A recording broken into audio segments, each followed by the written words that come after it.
কিংবা কেবলই ধারণা করা হচ্ছে, খুব নির্দিষ্ট করে সেই কারণ জানা আপাতত কেউই নিশ্চিত করে বলতে পারছেন না। সব মিলিয়ে ব্যাপক রকমের ক্ষয়ক্ষতি হয়েছে সেটি খুব পরিষ্কারভাবে বোঝা যাচ্ছে। প্রায় 50টির মতো আড়ত বলা হচ্ছে, 48টারও বেশি আড়ত এই পুরো মার্কেট জুড়ে, যার সবটি জুড়েই আসলে কাঁচা মাল বলা যেতে পারে, সেগুলো ক্ষতিগ্রস্ত হয়েছে। এবং এক একজন ব্যবসায়ী যেমনটি বলছিলেন যে 20 থেকে 25 লাখ টাকার ক্ষয়ক্ষতির আশঙ্কা করছেন। যেই অগ্নিকাণ্ডের সূচনা, তারপরে ফায়ার সার্ভিসের সেই আগুন নেভানোর যে তৎপরতা কার্যক্রম, সব মিলিয়ে বেশ লম্বা একটি সময় ধরে জ্বলেছে পুরো মার্কেটের আগুন, এবং সেটি পরিষ্কারভাবে দেখলেই বোঝা যাবে। বিশেষ করে যে টিনগুলো রয়েছে সেগুলো দেখলে খুব পরিষ্কারভাবে ধারণা পাওয়া যাবে যে ভীষণ রকম একটা কঠিন সময় অতিক্রান্ত হয়েছে এই সাদেক মার্কেটের যারা ব্যবসায়ী রয়েছেন তাদের। তবে যেটি বিষয় হচ্ছে, এরকম অগ্নিকাণ্ড আমরা প্রায়শই দেখে থাকি। এগুলোর ব্যাপারে আসলে প্রত্যেকের অবস্থান থেকে সতর্ক হওয়া দরকার, আর সতর্কতাই কেবলমাত্র আমাদেরকে এরকম দুর্ঘটনার হাত থেকে রক্ষা করতে পারে। মারফি, যেটা আসলে দেখছিলাম কি পরিমাণ পেঁয়াজের স্তূপ সেখানে পুড়ে গেছে। আপনাকে ধন্যবাদ আমাদের সঙ্গে যুক্ত হওয়ার জন্য। ঈদের ছুটি শেষে কর্মস্থলে যোগ দিতে রাজধানী ঢাকায় ফিরতে শুরু করেছেন দক্ষিণাঞ্চলের মানুষ। যাত্রীদের ভিড়ে জমজমাট সদরঘাট লঞ্চ টার্মিনাল। দক্ষিণাঞ্চলের বিভিন্ন এলাকা থেকে সন্ধ্যায় ছেড়ে আসা লঞ্চ ভোরের দিকে সদরঘাট টার্মিনালে পৌঁছায়। এ সময় যাত্রীরা জানান, নির্ধারিত ভাড়া এবং বিনা ভোগান্তিতে ফিরতে পেরেছেন তারা। কেউ পরিবার নিয়ে, কেউ বা একাই ফিরছেন জীবিকার তাগিদে। জানান, পরিবারের সবাইকে নিয়ে উৎসব উদযাপন শেষে নির্বিঘ্নে ফিরেছেন ঢাকায়। 17 থেকে 23 তারিখ পর্যন্ত ছিল সরকার ঘোষিত ঈদের ছুটি। আমাদের কালকে অফিস খোলা ছিল, আজকে আমার অফিস করতে হবে, সেজন্য চলে আসে। আমাদের তো কর্মজীবন, চাকরি করি, ছুটির সময় শেষ, এই জন্য চলে আসতে মনছে। না হলে তো কেউ আসতে মনছে না পরিবার ছেড়ে। যাতায়াত ব্যবস্থা মোটামুটি ভালো। ঈদ উপলক্ষে ভাড়াও একটু কম, আগে 500 টাকা নিতে, এখন 450 টাকা নিচ্ছে। সুস্থভাবে আসতে পারছি ভালোভাবে, এই জন্য তো লালার কাছে শুক্রিয়া অনেক কাদায়। একটা ভালো মাদ্রাসায় ভর্তি করব, সেজন্য তাড়াতাড়ি চলে আসতে হয়েছে। লক্ষ্মীপুরের চন্দ্রগঞ্জে আধিপত্য বিস্তারকে কেন্দ্র করে বিএনপি সমর্থকদের দুই গ্রুপের মধ্যে হলো সংঘর্ষ। এই ঘটনায় এক পথচারী গুলিবিদ্ধ হন, লাঠির আঘাতে আহত হন আরও একজন। মঙ্গলবার রাত 9টা নাগাদ সদর উপজেলার চন্দ্রগঞ্জ পশ্চিম বাজারে বিএনপি কার্যালয়ের সামনে এই ঘটনা ঘটে। স্থানীয়রা জানান, দেওপাড়া গ্রামের রাকিব ও শেখপুর গ্রামের মিতুলের কর্মী সমর্থকদের মধ্যে আধিপত্য বিস্তার নিয়ে সোমবার থেকে হয় ঝামেলা। এরই জেরে মঙ্গলবার উভয় পক্ষের মধ্যে গোলাগুলি হয়। এ সময় আব্দুর রহিম নামে এক পথচারীর বাম পায়ে গুলি লাগে। তাছাড়া মানিক নামের একজন লাঠির আঘাতে আহত হন। পরে তাদের উদ্ধার করে হাসপাতালে ভর্তি করেন স্থানীয়রা। পুলিশ জানায়, এ বিষয়ে আইনগত ব্যবস্থা নেওয়া হচ্ছে।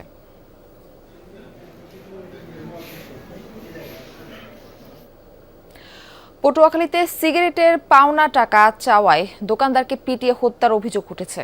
মঙ্গলবার সন্ধ্যা 8:30টার দিকে সরকারি আবাসনে এই ঘটনা ঘটে। নিহতর স্বজনরা জানান, স্থানীয় কামাল হাওলাদার কয়েকদিন আগে রহিমের দোকান থেকে সিগারেট নিয়ে টাকা পরিশোধ করেনি। গতকাল সন্ধ্যায় টাকা চাওয়ায় রহিমের সাথে বাকবিতণ্ডায় জড়িয়ে পড়ে কামাল।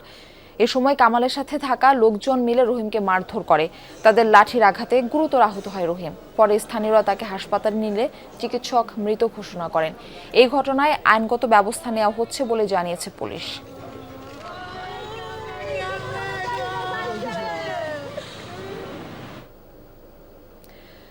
চাল, ডাল, তেলসহ নিত্য প্রয়োজনীয় জিনিসের দাম বাড়লে সারা দেশে আলোচনা সমালোচনার ঝড় বয়ে যায়। সরকার উঠে পড়ে লাগে বাজার নিয়ন্ত্রণে। ভোক্তা সংরক্ষণ অধিদপ্তর, নির্বাহী ম্যাজিস্ট্রেট সহ উচ্চ পর্যায় থেকে শুরু হয় বাজার মনিটরিং সহ কত কিছু। কিন্তু শেষ বিদায়ের প্রয়োজনীয় সবকিছুর দাম যে নীরবেই বাড়ছে, সে খবর কতজন রাখছেন? মৃত্যুর পর বিদায় বেলায় খরচ কতটা বাড়লো, সেই খবর জানাচ্ছেন সহকর্মী কাউসার হোসেন। বংশ পরম্পরায় মুসলিম মরদেহ দাফনের জন্য কবর খনন করেন বরিশালের আব্দুস সালাম। পিতার হাত ধরে এ কাজে তিনি, সঙ্গী ছোট ভাই ও নিজ সন্তান। কবর খনন ও মরদেহ দাফন বাবদ পারিশ্রমিক 500 টাকা থেকে শুরু হয়ে এখন ঠেকেছে 3500-এ। আমি যাওয়ার পরে আমার আবার লোকজন বাড়িয়ে গেছে, আব্বা 1 লাখ করছে, আর আমার লোক আবার 3 জন হয়ে গেছে। তার সেক্ষেত্রে আমার একটু খরচা বাড়িয়ে গেছে, বাসের দামও দিনে দিন বাড়িয়ে গেছে, ওগুলার দামও বাড়ছে। আর না কি করবো, কারণ আমারও এদিকে একটু বাড়াইছে। দাফন কাফনে প্রয়োজনীয় বাঁশ, হোগলা, সাদা কাপড় সবকিছুরই দাম দিন দিন বাড়ছে। আর গোরস্থানে দাফনের জন্য নির্ধারিত জায়গার পরিমাণ কমছে। কবরের জন্য 7.5 ফুট দৈর্ঘ্য ও 4 ফুট প্রস্থের জমির দাম ছাড়িয়েছে লাখ টাকা। ক্রয়কৃত জমিতে পরবর্তীতে পরিবারের কোনো সদস্যকে দাফন করতেও গুনতে হয় 5,000 টাকা। প্রথম ছিল 8 ফিট বাই 4 ফিট, এরপর দিয়েছে 7.5 ফিট বাই 4 ফিট গোরস্থানের মাপ আর কি। দাফনের মানে জায়গা একদম সীমিত, মানে বিক্রি করার জায়গা তো এখানে নাই। কাপড়ের দাম তো বাড়িয়ে গেছে। একটা কাপড় আগে কিনতে কত 15 টাকা 10 টাকা গজ, আর এখন একটা কাপড় কেনা লাগে প্রায় 100 টাকা 150 টাকা গজ। সনাতন ধর্মাবলম্বীদের অন্ত্যেষ্টিক্রিয়ায় ঘি, চন্দন, ফুল ফল সহ দরকার হয় অন্তত 20 ধরনের সামগ্রী। বাজারে প্রতিটি জিনিসের দাম ঊর্ধ্বমুখী। কয়েক বছর আগেও সর্বোচ্চ 5,000 টাকায় যে অন্ত্যেষ্টিক্রিয়া সম্পন্ন হতো, সেখানে এখন খরচ হয় 15,000 টাকা।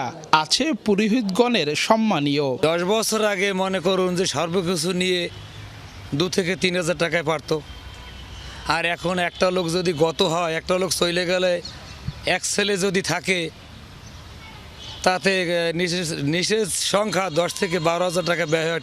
যেভাবে মালের দাম বাড়তেছে সব কিছুই তো বাড়তে। আমরা একটা ইট যদি আমরা উন্নয়নের জন্য যদি কাজের জন্য একটা ইট কিনতে যাই, আগে ইট ছিল 6 টাকা প্রতি ইট, এখন একটা ইট কিনতে গেলে 11 টাকা করে কেনা লাগে।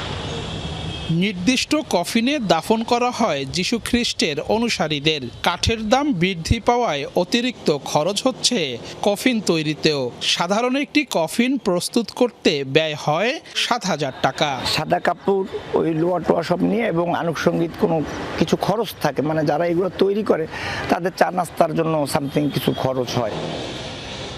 মৃত্যু চিরন্তন সত্য, কারো স্বাভাবিক, কারো ভাগ্যে জোটে অস্বাভাবিক মৃত্যু। তবে মৃত্যু যেভাবেই হোক না কেন, শেষ বিদায়ের খরচ কিন্তু বাড়ছে। তাই নিত্যপণ্যের বাজারের পাশাপাশি এই দিকটাতেও সরকারের নজর দেওয়া উচিত বলে মনে করেন ধর্মীয় চিন্তাবিদরা। কাউসার হোসেন, যমুনা নিউজ, বরিশাল। রাজস্ব আদায় নিয়ে বাড়ছে দুশ্চিন্তা। ব্যয়ের চাপ সামলাতে হিমশিম অবস্থায় সরকার। বড় হচ্ছে ঘাটতির অঙ্ক। 4 দফায় বৃদ্ধি করা হয়েছে আয়কর রিটার্ন জমার সময়। বাজেট ঘাটতি হ্রাস এবং ঋণের দায় মেটাতে রাজস্ব বৃদ্ধির বিকল্প নেই। বিশ্লেষকরা বলছেন, এনবিআর পৃথকীকরণ, করদাতা শনাক্ত, ডিজিটালাইজেশন করতে হবে, কর ফাঁকি বন্ধ এবং অনিয়ম রোধে কার্যকর ব্যবস্থাও নিতে হবে। দায়িত্ব নিয়েছে নতুন সরকার। শুরুতেই বেড়েছে ব্যয়ের চাপ। অভ্যন্তরীণ আয়ে একক ভূমিকা রাখে জাতীয় রাজস্ব বোর্ড এনবিআর। কিন্তু নানামুখী সংকটে রাজস্ব আয়ে তৈরি হয়েছে স্থবিরতা। রাজস্ব আদায়ের জন্য বাজেটে যে লক্ষ্য নির্ধারণ করা হয় তা থেকে পিছিয়ে এনবিআর। দিন দিন বাড়ছে ঘাটতির অঙ্ক। কাঙ্ক্ষিত মাত্রায় বাড়েনি কর জিডিপির অনুপাতও। এমন অবস্থায় ঋণের দায় পরিশোধ, সরকারের পরিচালন ব্যয় নির্বাহ, বাজেট বাস্তবায়ন করতে রাজস্ব আদায় বৃদ্ধির বিকল্প নেই। তাই এনবিআর এর দিকে নজর রেখেছে সরকার। 10-12 বছর ধরে যে রেভিনিউ কম হচ্ছে, কিন্তু আপনি জাতীয় খরচ বাড়াই দিচ্ছে, তাতে জাতীয় ঋণ বাড়ছে। এই সাইকেল থেকে রাষ্ট্রকে বের করতে হলে অবশ্যই এনবিআর ছাড়া তো কোনো উপায় নেই। 9 লক্ষ কোটি টাকা কিন্তু আমাদের অর্থনীতি থেকে আদায় করা খুব কঠিন কাজ নয়। শুধুমাত্র কেন করা যাচ্ছে না? কারণ এনবিআর এর সংস্কার হয়নি। আলটিমেটলি আপনাকে জনগণের কাছে যে আপনি কমিটমেন্ট করছেন, সেগুলি যদি পূরণ করতে হয়, তাহলে ডেফিনেটলি আপনাকে এনবিআর এর দিকেই তাকাতে হবে। চলতি অর্থ বছরে জিডিপি অনুপাতে রাজস্বের অবদান 8% উন্নীত করার লক্ষ্য ঠিক করে সরকার। কিন্তু তার জন্য যে পরিমাণ রাজস্ব আদায় প্রয়োজন তা হচ্ছে না। আবার ঋণ কার্যক্রম চলমান রাখার জন্য প্রতি বছর জিডিপির 0.5% হারে রাজস্ব বৃদ্ধির শর্ত দিয়েছে আইএমএফ, কিন্তু তাও অর্জন করা কঠিন।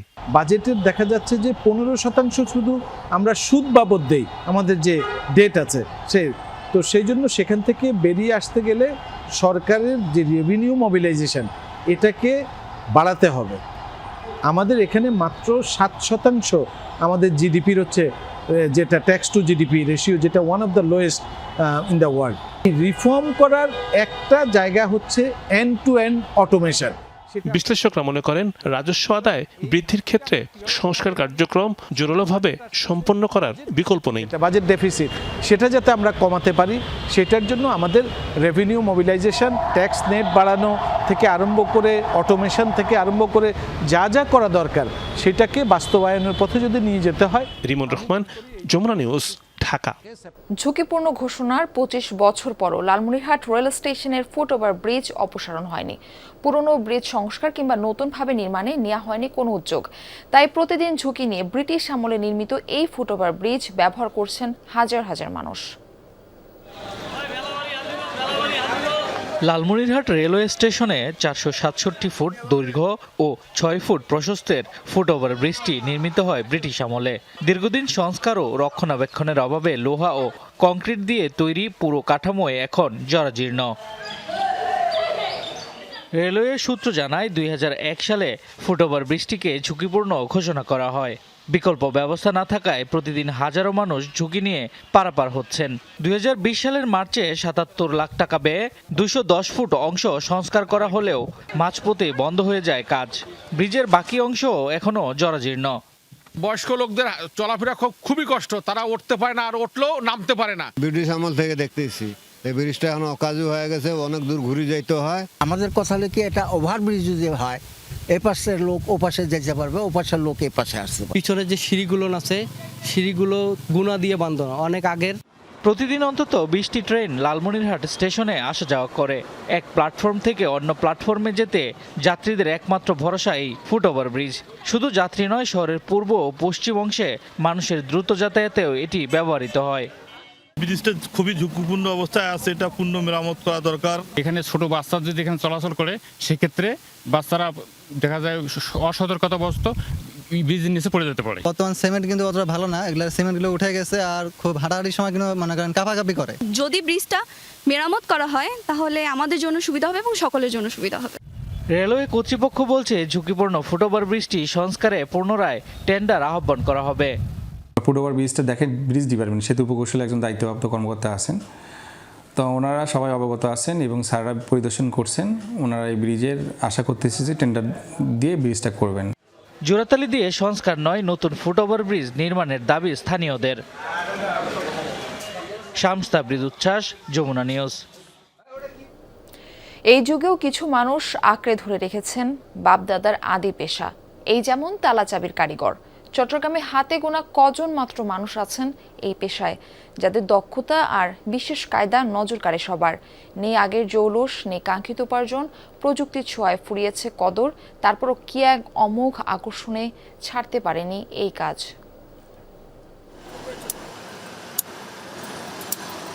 কায়দা দেখলেই বোঝা যায় তালাচাবি খোলাই তার দক্ষতা। বসেন চট্টগ্রামের কাজের দেউরি মোড়ে। অর্ধশত বছর ধরে এ পেশায় শিখেছেন বড় ভাইয়ের কাছ থেকে। কুমিল্লার মুরাদনগর থেকে এসে চট্টগ্রাম শহরে গড়েছেন বসতি। তালা পয়সা আটকে গেলে আমরা খুলে ওইগুলো রিপেয়ারিং করতাম, দরজা আটকে গেলে খুলে দিতাম, খুলে আবার ওগুলো ঠিক করে দিতাম।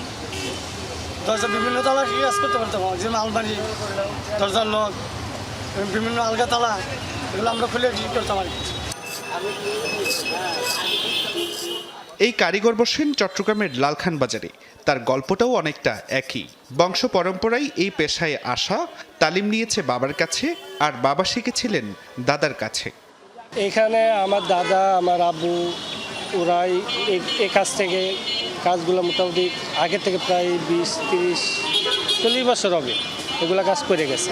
দাদার থেকে, আমার আব্বুর থেকে, আমার চাচারা আছে, ওনাদের থেকে শিখছে। সময়ের বিবর্তনে ফুরিয়েছে কাজের কদর।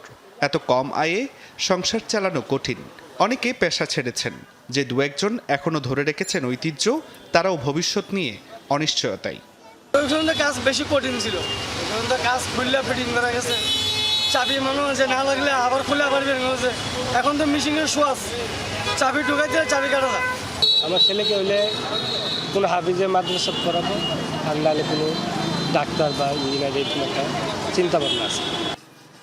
ডিজিটাল নিরাপত্তার যুগে ফিঙ্গারপ্রিন্ট কিংবা পাসওয়ার্ডে অভ্যস্ত নগর জীবন, সেই চাকচিক্যে ক্রমশ ফিকে হয়ে আসছে পুরনো কারিগরদের হাতের জাদুতে তৈরি লোহার চাবির ঝনঝনানি। জোবাইর রিফাত, যমুনা নিউজ, চট্টগ্রাম। এবার আন্তর্জাতিক সংবাদ। মার্কিন প্রেসিডেন্ট ডোনাল্ড ট্রাম্পের চলমান যুদ্ধবিরতি আলোচনার দাবির মাঝে ইরান অব্যাহত যৌথ বাহিনীর হামলা। মঙ্গলবার শুধু রাজধানী তেহরানে ঘটল 12 জনের প্রাণহানি।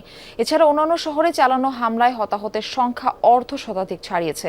লেবাননে আগ্রাসন অব্যাহত রেখেছে ইসরায়েলি বাহিনী। 24 ঘন্টায় কমপক্ষে 33 জনের প্রাণ গেছে হামলায়। জবাবে হিজবুল্লাহর রকেট হামলায় এক ইসরায়েলির মৃত্যু হয়েছে। এর আগে ইসরায়েল লক্ষ্য করে একাধিক ক্ষেপণাস্ত্র ছড়ে ইরানের রেভলিউশনারি গার্ড IRGC।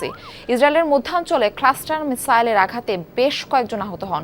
উত্তরাঞ্চলেও পাওয়া যায় ক্ষয়ক্ষতির তথ্য। এছাড়া আরব আমিরাতে ইরানের হামলায় মরক্কোর এক নাগরিক নিহত হয়েছেন। ড্রোন হামলায় কুয়েত বিমানবন্দরে ঘটেছে অগ্নিকাণ্ড।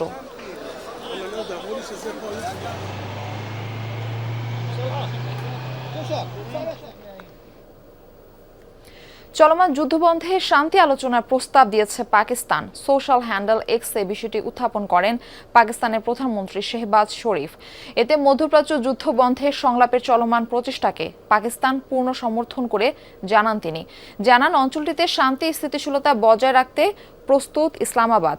এর আগে মার্কিন প্রেসিডেন্ট ডোনাল্ড ট্রাম্পের সঙ্গে ফোন আলাপে ইরান যুদ্ধবন্ধে মধ্যস্থতার চেষ্টা করেন পাকিস্তানের chief of army staff Asim Munir. একাধিক কূটনৈতিক সূত্রের দাবি, চলমান যুদ্ধবন্ধে আলোচনার জন্য চলতি সপ্তাহে ইসলামাবাদে বৈঠকে বসতে পারে ওয়াশিংটন তেহরান।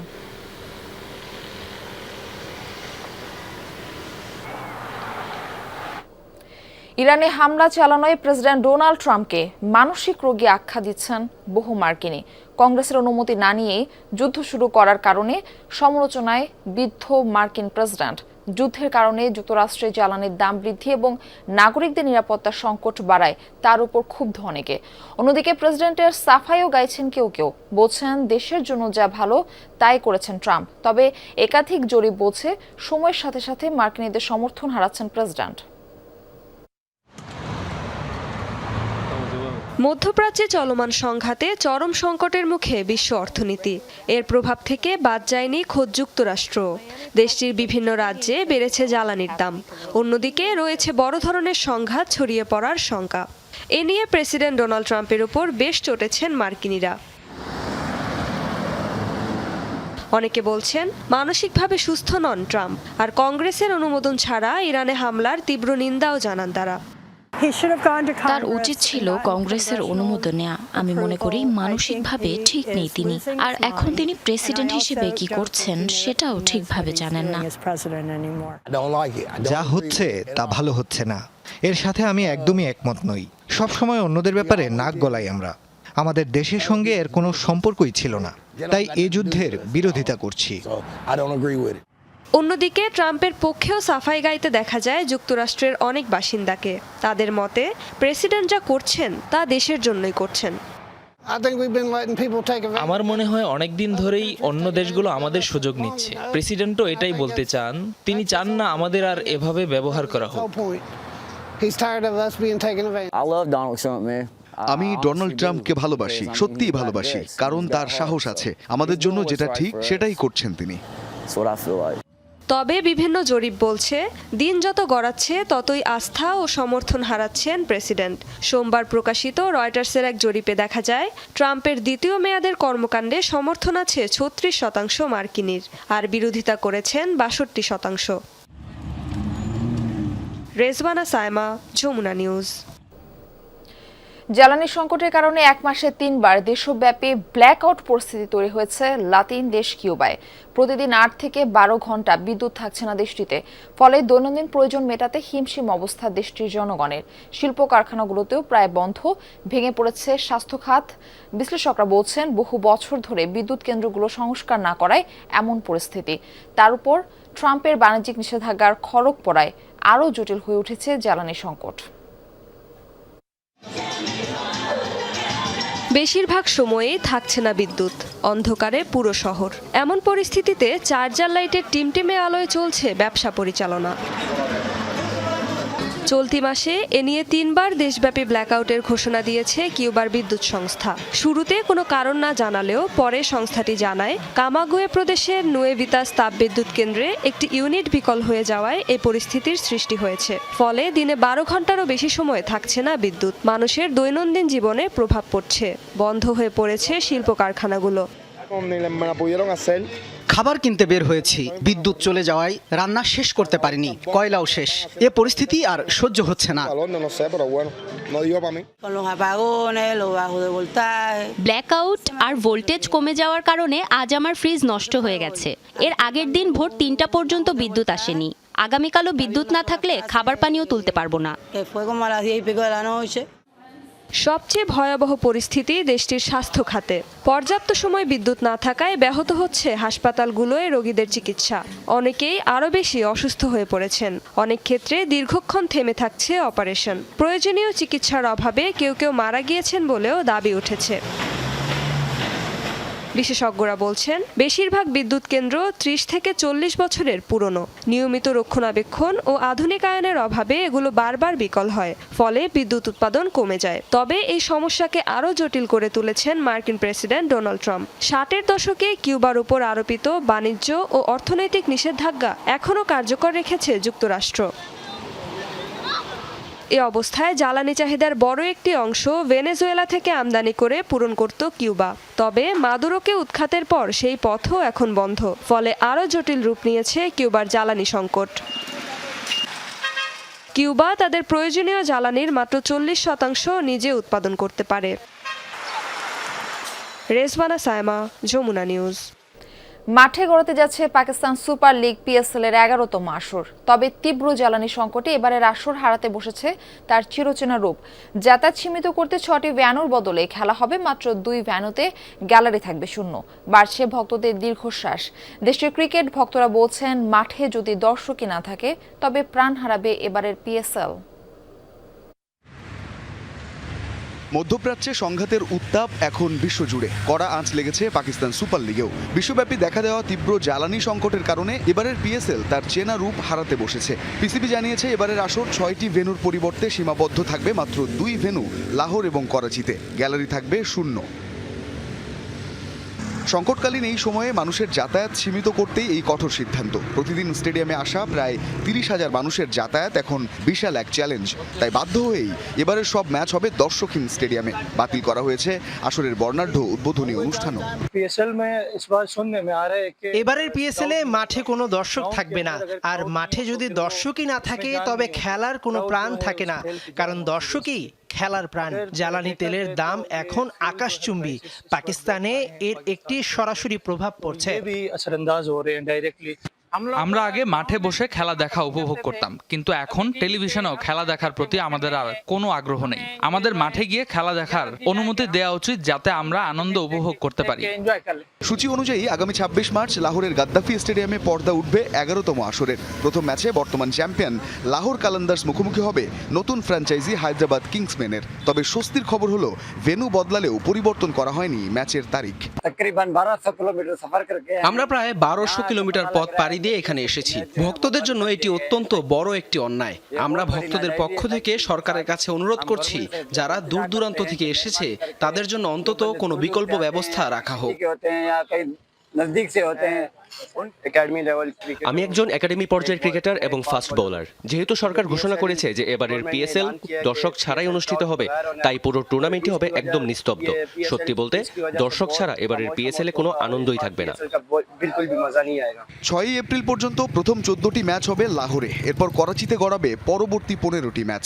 21 এপ্রিল থেকে আবারও খেলা ফিরবে লাহোরে। রঞ্জন শান্ত, যমুনা স্পোর্টস। ন্যাশনাল ডিউটি পালন করতে গিয়ে এই প্রথম পরিবার ছাড়া ঈদ উদযাপন করছেন জায়ান আহমেদ। পরিবারের কথা মনে পড়লেও জাতীয় দলকে নিজের দ্বিতীয় পরিবার বলছেন এই লেফট ব্যাক। ঈদ উদযাপনের নতুন অভিজ্ঞতার সঙ্গে যুক্ত হচ্ছে অধিনায়ক জামাল সহ সিনিয়রদের সাথে আনন্দ ভাগাভাগির পরিকল্পনা। যমুনা টেলিভিশনকে দেয়া একান্ত সাক্ষাৎকারে বিস্তারিত থাকছে ঈদের বিশেষ রিপোর্টে।